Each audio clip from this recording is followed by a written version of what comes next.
Guten Morgen, un bonjour à tous mes petits bowlers. On se retrouve aujourd'hui sur la chaîne pour parler d'un attaquant qui va faire sensation, qui va faire beaucoup parler de lui cet été et qui fait déjà parler de lui cet été. On va parler de l'attaquant slovène du Rasenball Leipzig, on va parler de Benjamin Sesko. Pourquoi Benjamin Sesko est autant convoité? Quel est son intérêt à lui cet été? Nous allons en parler dans ce court format que je vous invite un maximum à liker afin d'aider à développer la chaîne et à vous abonner si vous êtes nouveau sur le contenu. Cette vidéo sera donc sponsorisée par personne, ce qui est plutôt pratique et ce qui permet de parler rapidement du sujet et notamment de Benjamin Sesko. Qui est Benjamin Sesko et pourquoi il est convoité cet été? Benjamin Sesko est un attaquant de 21 ans, il est slovène, il est très grand, il fait 1m95, il a une grosse frappe de balle, il est bon de la tête, il est bon techniquement et il est rapide. En soi, un attaquant plutôt moderne et plutôt complet qui a tout intérêt à laisser la concurrence se battre entre elles pour obtenir le meilleur pour sa carrière. Pourquoi est-il autant convoité? Parce qu'il dispose actuellement d'une clause à 65 millions d'euros qui est uniquement valable en juin, et forcément, elle est un peu risquée, mais elle vaut le coup. Elle vaut le coup parce que finalement, Benjamin Sesko, on sait que Leipzig a un intérêt à le garder cet été. Si sa clause n'est pas payée au mois de juin et que le club le retient cet été et qu'il fait une deuxième saison du côté de Leipzig, comme l'avait fait Gvardiol précédemment, on sait que l'attaquant risque de valoir 100 millions l'été prochain. Et forcément, c'est un prix que beaucoup de clubs ne voudront pas payer, d'où le fait que cette clause de 65 millions, même si risquée, est quand même assez attractive, car elle te permet d'éviter de payer le prix fort dans un an concernant ce joueur, même si il a encore quelques axes de progression. Parmi ces axes de progression, on sait que Benjamin Sesko a beaucoup raté d'occasions. Il se procure beaucoup d'occasions. Il a quand même mis 14 buts en Bundesliga en ayant commencé beaucoup de matchs comme remplaçant et non pas comme titulaire. En revanche, il doit encore progresser devant la cage, et malgré sa grande taille, ce n'est pas forcément le pivot que tout le monde attend qui va remiser et combiner avec les autres. En revanche, c'est un profil très intéressant, dans le sens où ses qualités sont très nombreuses et variées malgré son profil, et sa clause permet justement de négocier directement avec le joueur, sans passer par la case Leipzig. Quel est l'intérêt pour Benjamin Sesko? Quels sont les clubs qui sont intéressés par lui? Et a-t-il un intérêt à les rejoindre? On va en parler justement tous ensemble. Pour commencer, le premier club intéressé est un club du nord de Londres, Arsenal. Arsenal est intéressé par Benjamin Sesko et pourquoi? Parce qu'actuellement, finalement, son profil n'existe pas. Arsenal a précédemment recruté Gabriel Jesus du côté de Manchester City, mais le joueur ne donne pas sa pleine mesure au poste de numéro 9, qui est finalement se met à être utilisé sur l'aile, comme Pep Guardiola le faisait du côté de Manchester City. Kai Havertz a quand même convaincu dans cette deuxième partie de saison au poste de faux neuf, mais du coup au poste de faux neuf, car Kai Havertz n'est pas un vrai neuf, et malgré ses qualités à ce poste, il n'a pas tout à fait le même profil que Benjamin Sesko. Finalement, il y a quand même un intérêt du côté d'Arsenal de recruter Benjamin Sesko. On sait qu'avec la nouvelle formule de Ligue des Champions, il y aura encore plus de matchs la saison prochaine et qu'avoir un banc fourni et qualitatif est important.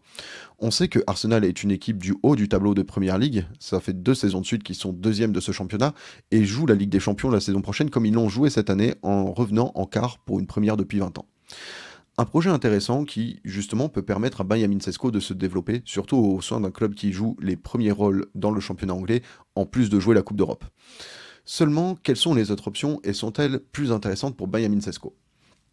On a forcément la rumeur Chelsea qui émerge et elle me semble assez logique, dans le sens où depuis Todd Boehly a racheté le club, on sait que Chelsea essaye de miser sur des jeunes joueurs à fort potentiel de moins de 25 ans qui vont se développer au sein du club pour devenir des top joueurs à terme. Finalement, quand on trace un peu ce profil, on se rend compte que Benjamin Sesko remplit toutes ces cases. Il vient du Rasenball Leipzig, tout comme Christopher Nkunku, recruté l'été dernier par le club londonien. Donc on se dit que finalement, il y a un certain intérêt pour le club Blues à recruter Benjamin Sesko. Du côté de Benjamin Sesko, il aura peu de concurrence du côté de Chelsea. Le seul numéro 9 qui se trouve actuellement titulaire et en état de lui faire une vraie concurrence est Nicolas Jackson. Et Nicolas Jackson a un profil différent de celui de Benjamin Sesko, qui peut d'ailleurs être complémentaire à celui de l'attaquant slovène. Les deux peuvent jouer en même temps sur la pelouse. Tout dépendra des envies de Enzo Maresca en tant que coach de Chelsea. Mais forcément, je me dis que Benjamin Sesko peut avoir un intérêt pour jouer pour Chelsea, même si de ce point de vue-là, il ne jouera pas la Ligue des Champions avec le club londonien. Il jouera probablement la Conference League si le club londonien arrive à se qualifier via les barrages, mais du coup, ça lui permettrait de rentrer dans un top club de Première Ligue avec des grosses ambitions et de jouer une Coupe d'Europe, même si ce n'est pas la plus importante. Le dernier club qui est intéressé par Benjamin Sesko, il s'agit du Paris Saint-Germain aux dernières nouvelles. Et pourquoi le Paris Saint-Germain pourrait être intéressé par Benjamin Sesko? Avec le départ de Kylian Mbappé, qui même s'il n'est pas un vrai neuf, remplit la fonction de buteur, avec un Randal Kolo Muani qui n'a malheureusement pas apporté satisfaction à Luis Enrique au poste de numéro 9 cette saison, avec un Marco Asensio qui se blesse beaucoup et qui du coup n'a pas été beaucoup utilisé en tant que faux neuf par Luis Enrique, on se rend compte que le seul vrai concurrent de Benjamin Sesko actuellement serait Gonzalo Ramos. Gonzalo Ramos qui a fait une saison plutôt correcte pour une première saison du côté du Paris Saint-Germain, malgré quelques pépins physiques, malgré justement des problèmes de santé qui l'ont amené à l'hôpital, il fait une saison plutôt honorable du côté du Paris Saint-Germain, mais n'apparaît pas forcément comme l'option prioritaire de Luis Enrique cette saison. Benjamin Sesko a un profil un petit peu différent de celui de Gonzalo Ramos, il est plus rapide, plus technique.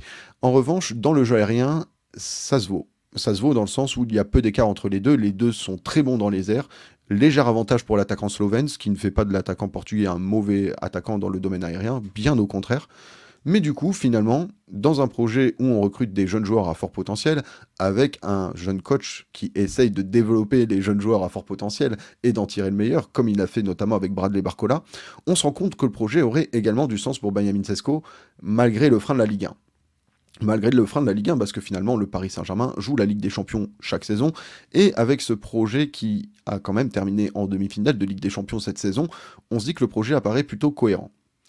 En revanche, pour Benjamin Sesko, existe-t-il une autre option qui peut être plus attractive pour lui? Peut-être.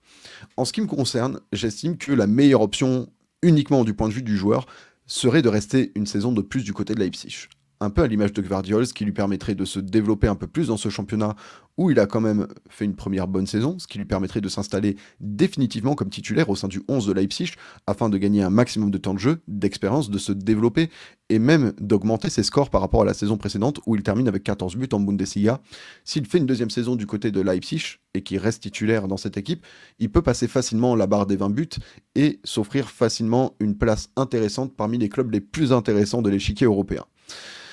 Mais finalement, le choix lui appartiendra. Je ne suis pas l'agent de Benjamin Sesko, même si j'apprécie ce joueur, et peut-être il existe actuellement d'autres options qui n'ont pas été explorées, et je vous laisse me les donner dans les commentaires si vous voyez d'autres clubs intéressants pour le jeune attaquant slovène.